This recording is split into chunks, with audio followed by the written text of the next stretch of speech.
Bonjour à tous, des candidats qui surjouent, des recruteurs qui survendent, arrêtons la mascarade. Alors ce message, vous le voyez peut-être en ce moment sur Twitter, c'est ce que dénonce un petit groupe de professionnels du recrutement, avec à la tête de ces activistes, Jean-Christophe Hanna. C'est un expert en recrutement mobile et social. Alors il a décidé d'en faire le thème central de la conférence qu'il organise chaque année à Paris pour les recruteurs innovant, car oui, figurez-vous qu'il existe des recruteurs qui innovent, qui veulent bousculer le monde de la rencontre entre candidats et recruteurs. Alors comment est-ce qu'on peut aller vers plus de transparence, plus d'authenticité dans le recrutement, mais aussi est-ce que cette transparence est vraiment souhaitable? Est-ce que c'est pas dangereux si on voit qu'elle peut fragiliser les frontières entre vie privée et vie professionnelle? Nous en parlons avec Jean-Christophe Hanna, le patron du cabinet RMS Touch, organisateur de la 6e RMS Conf le 11 octobre prochain à Paris.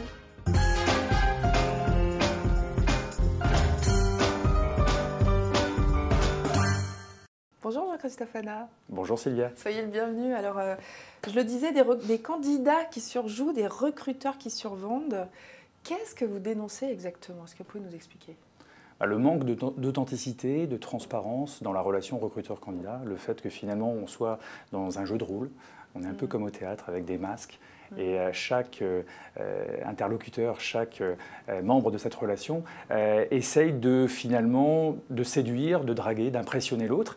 Et quelquefois, du coup, on en vient à enjoliver la réalité côté entreprise, à enjoliver son CV, son parcours côté candidat, et à être peut-être déçu dans un second temps, une fois que le candidat devient collaborateur dans l'entreprise, par rapport à la promesse qu'a pu lui faire l'entreprise, cette fameuse promesse employeur. Il y a bien souvent un gap, un décalage avec la réalité qui est vécue par les collaborateurs, ce que moi j'appelle l'émotion employeur. Et du coup, le collaborateur peut se retrouver dans une situation déceptive où finalement, par rapport à ce qu'on lui avait promis, il ne s'y retrouve pas et du coup, il risque de quitter l'entreprise un jour. Mais alors, de quoi on parle quand on parle de transparence? Parce que moi, je me dis, une entreprise qui paye mal, notoirement mal, est-ce qu'elle doit le dire? Oui, alors vous pouvez venir chez moi, mais bon, je paye très très mal. Vous voyez, ce genre de oui, mais en même temps, si elle ne le dit pas aujourd'hui, ça se sait. C'est ça le problème. C'est qu'en fait, on en revient souvent à l'offre d'emploi où on se dit on ne peut pas communiquer la rémunération dans une offre d'emploi. Or, aujourd'hui, vous avez des sites comme Glassdoor d'un côté, Meilleure Entreprise, qui est l'équivalent français de l'autre, qui rendent public, de par les témoignages et le partage d'informations des collaborateurs qui sont dans les entreprises, le niveau de rémunération à l'entrée, le niveau de rémunération après quelques années dans l'entreprise. Donc, en fait, toutes ces informations sont accessibles aujourd'hui directement en ligne et finalement l'entreprise ne peut plus réellement masquer, cacher cette réalité. Puis finalement si elle le cache dans le libellé de l'annonce, elle va avoir du mal à le cacher pendant l'entretien et même si elle arrivait, je ne sais pas par quel moyen, à le cacher avant que le collaborateur intègre l'entreprise, le collaborateur ne s'y retrouverait pas. Enfin, il ne va pas signer pour une rémunération qui n'est pas en phase avec ses aspirations. Donc à un moment donné, il vaut mieux dire les choses et avoir les personnes qui sont prêtes à travailler pour cette rémunération, avec ce niveau de stress, avec cette pression et cet environnement de travail-là, pour avoir des personnes qui vont s'investir dans le temps. J'adore votre univers, j'adore votre monde, où on connaît les salaires de tout le monde. Mais c'est pas vrai, Jean-Christophe. Si. Les salaires, ils sont encore... Ou alors, il faut être en contact avec les collaborateurs qui vont encore une effectivement les révéler. Et encore, c'est représentatif d'un collaborateur et c'est tout. Donc, alors, bon, ok, disons que c'est vrai dans certains secteurs, dans certains milieux. C'est pas encore vrai partout, sinon... Alors, j'ai pas fait une étude large sur toutes les entreprises qui sont présentes sur Glassdoor et sur Meilleure Entreprise. Il y en a quand même quelques-unes, et parmi les plus connues, mais aussi des PME et des TPE. Et donc aujourd'hui, ces niveaux de rémunération sont rendus publics. Après, il y a une entreprise dont c'est un parti pris avéré, affirmé, c'est Buffer, qui est une entreprise américaine, qui fait du partage sur les réseaux sociaux. Et cette entreprise a fait le pari, finalement, c'est une vraie philosophie de la transparence. Donc la transparence, c'est non seulement indiquer online sur leur site web le nombre d'utilisateurs de la solution Buffer, le nombre de partages en ligne, mais aussi, et ça c'est beaucoup plus surprenant, les résultats que fait l'entreprise tous les mois, le niveau d'argent, la trésorerie sur le compte en banque et même tous les salaires de l'entreprise. C'est-à-dire que chez Buffer, en fait, on a sur le site web, et c'est connu de tout le monde, c'est-à-dire que c'est affiché publiquement, le niveau de rémunération de la personne qui touche le moins jusqu'au DG avec cette grille et avec le système de calcul, la formule de calcul qui permet de savoir combien on pourrait gagner dans cette entreprise. On est où? Aux États-Unis? Aux États-Unis, d'accord. chez Buffer. Vous voyez la transposition en France? Vous y croyez? Et Buffer est une entreprise qui a aussi des salariés en France. D'ailleurs, on aura l'une des personnes qui sera présente à RMS Conf, notre événement le 11 octobre prochain, pour justement raconter en quoi, aujourd'hui pour eux, c'est une évidence, mais pour moi, je suis persuadé qu'on va aller de plus en plus vers cette transparence, non seulement sur la rémunération, peut-être aussi sur tous les aspects de qualité de vie au travail, de bien-être. On va essayer de cultiver cette transparence parce qu'aujourd'hui… Que les recruteurs exposent mieux les avantages qu'ils proposent à leurs salariés. On le fait déjà, c'est-à-dire qu'on le fait, mais quand on a des bureaux sexy, sympas, on va les présenter en photo, on va les présenter en vidéo. Oui, quand on a des bureaux moches, attirer. Pas trop, quoi. Ouais, mais en même temps, encore une fois, aujourd'hui, de par tout ce qui peut circuler sur les médias sociaux, sur les forums de discussion… Ça se sait, ouais. Les choses se sachent forcément aujourd'hui. Donc on ne peut plus… comme avant, prétendre être les plus beaux, les meilleurs au monde et masquer la réalité. Et de toute façon, si on la masque, derrière, on se tire une balle dans le pied, puisque la personne qui a signé pour quelque chose qui est une mascarade va derrière être déçue et quitter l'entreprise. Il y a un truc que les candidats attendent dans la transparence, c'est où en est ma candidature. Parce que la plupart du temps, ils ne savent pas, quoi. Ils n'ont pas de réponse. Est-ce que ça existe, la géolocalisation des candidatures? La géolocalisation de candidature. Où est-ce qu'on est ma candidature? Est-ce qu'elle est chez Duchemol? Est-ce qu'elle est à la DRH? Comme un pli chronopost qui serait suivi. Voilà, est-ce qu'il y a des entreprises ce serait qui le rêve, informent, ça. Alors aujourd'hui, les entreprises qui informent avec le traditionnel mail un peu classique, voilà, nous allons étudier votre candidature sans réponse de notre part d'ici 3 semaines. Qu'est-ce Veuillez que vous considérer leur dites, que nous, on leur dit. Alors ça, c'est le minimum du minimum aujourd'hui. D'accord.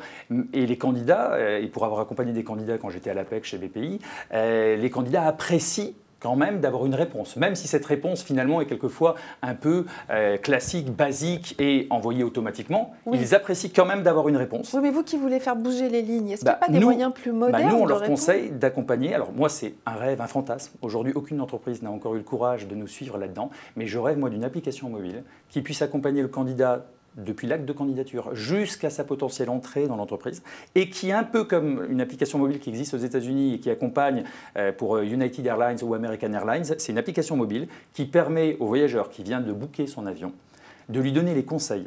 Et moi, j'ai imaginé le même parcours qui permettrait à un candidat qui a postulé sur une offre marketing d'être accueilli via une application mobile par le responsable de l'équipe marketing, par les collaborateurs qui travaillent dans cette équipe, d'avoir pu échanger avec eux avant même de les rencontrer, d'avoir des photos, d'avoir une vidéo, il y a de plus en plus aujourd'hui de photos et de vidéos de son environnement de travail, et puis une fois qu'il a passé son premier entretien, d'avoir des conseils avant le second entretien, et puis on peut imaginer jusqu'à la fin du processus, avoir même une idée de toutes les commodités qui se trouvent autour de son lieu de travail. Est-ce qu'il y a une crèche? Est-ce qu'il y a une parking? Est-ce qu'il y a une supérette? Un centre de gym? Pour qu'ils se sentent déjà dans l'entreprise avant même d'y être. Qu'il arrive en entretien détendu avec toutes les infos qu'il faut et qu'il ne fasse que démontrer sa réelle…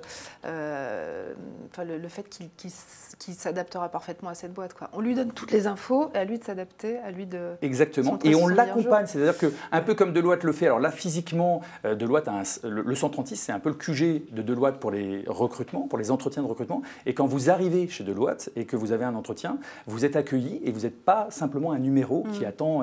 Vous êtes accueilli dans un environnement, dans un cocon, une bulle qui vous est dédiée avec la possibilité de lire la presse économique. Il y a BFM ou je ne sais plus quelle autre télé qui passe. Et vous avez des petits box pour vous préparer. Et donc, c'est mettre le candidat dans une ambiance bienveillante et veiller à soigner au mieux cette expérience candidat du début à la fin. Sur votre blog, on voit en ce moment un dessin qui est assez hilarant. Ça prône la nudité au travail, alors évidemment. C'est pas du tout ce que vous prônez, mais qu'est-ce que vous avez voulu dire en passant ce dessin qu'on va voir à l'écran? Alors ça, c'était un clin d'œil, c'est parce qu'il y a une entreprise aux États-Unis qui travaille à poil. Et donc, là, c'est de la transparence totale. C'est la transparence physique. Après, on peut très bien être transparent physiquement sans l'être sur la rémunération ou sur d'autres aspects. Donc, je pense que c'est plus un parti pris et une joke. Alors, est-ce qu'ils y sont tous les jours à poil? Je ne sais pas. Et ça dénonce un certain danger quand même, parce que la transparence, ça peut aussi être une dictature. Ça, c'est un cas unique, ça. Est-ce que vous pensez que la transparence peut être un dictat, une dictature, à un moment donné, quand c'est imposé comme ça, comme un mantra, il faut être transparent. Bah oui, du coup, je révèle ma vie privée. Alors après, la vie, après, moi, je je crois à la transparence dans le monde professionnel. On n'est pas obligé de raconter sa vie personnelle à tous ses collègues. Mais en revanche, le fait d'être transparent sur un certain nombre de critères, d'être transparent aussi sur les soucis que l'on peut rencontrer dans sa vie. Moi, je parle de quelque chose qui est très personnel puisque j'ai fait un burn-out l'an dernier. Oui. Et le burn-out, c'est quelque chose, il y a un gros tabou sur le burn-out. Et moi, le premier, en fait, quand j'ai ressenti qu'il y avait un souci, tous mes amis, mes proches m'ont dit, surtout n'en parle pas à ton équipe. Alors en fait, vous avez fait l'inverse. Et le seul reproche qu'on m'ait fait après, c'est de ne pas en avoir parlé à l'époque. Du coup, je pense que la transparence, le fait de dire, de faire confiance aux personnes avec lesquelles on travaille, c'est éminemment important. Vraiment. Vous en avez fait une... effectivement, ça a sûrement inspiré, je dis, le thème de la conférence de cette année. On rappelle la RMSConf, donc c'est le 11 octobre. Oui. Qui peut s'inscrire? Alors, tout le monde, même si, évidemment... Même si on n'est pas du recrutement, Alors, c'est plutôt un événement professionnel, évidemment. Hein, donc, les candidats, en principe, ce n'est pas un salon où on va rencontrer des entreprises. C'est plutôt un lieu où les entreprises les plus innovantes et celles qui ont envie de l'être se rencontrent, échangent, partagent, discutent sur leurs expérimentations, sur leurs pratiques. Donc on a beaucoup de case studies d'entreprises comme Accenture, Carrefour, AXA et d'autres qui viennent échanger, partager leurs meilleures initiatives sur le mobile, sur le social. Ouais. Et puis on a aussi des débats sur est-ce que demain, comme on vient de l'avoir, voilà, sur le burn-out, sur la qualité de vie au travail, est-ce que l'emploi ne va peut-être pas disparaître un jour? Est-ce qu'on sera amené peut-être à verser à tout le monde, à tout à chacun, un revenu de base universel parce que les robots sont des menaces pour l'emploi? Enfin, il y a énormément de sujets que l'on va aborder et aujourd'hui, je pense que c'est un devoir des RH et de l'entreprise d'être transparente aussi sur la révolution qu'on est en train de vivre et sur tous les changements qui vont arriver dans l'emploi et dans le travail. Au cœur du chaudron. On va rappeler, on va mettre l'adresse internet où on peut retrouver le programme et s'inscrire éventuellement à la conférence si on a envie de ferrailler comme ça avec les professionnels. Merci Jean-Christophe Hanna. Merci Sylvia. D'être passé par ce plateau. Vous pouvez retrouver cette interview sur nos pages réseaux sociaux, interagir, poser des questions surtout. On pourra même vous les transmettre, vous pourrez les diffuser même pendant la conférence. Je vous dis à très bientôt.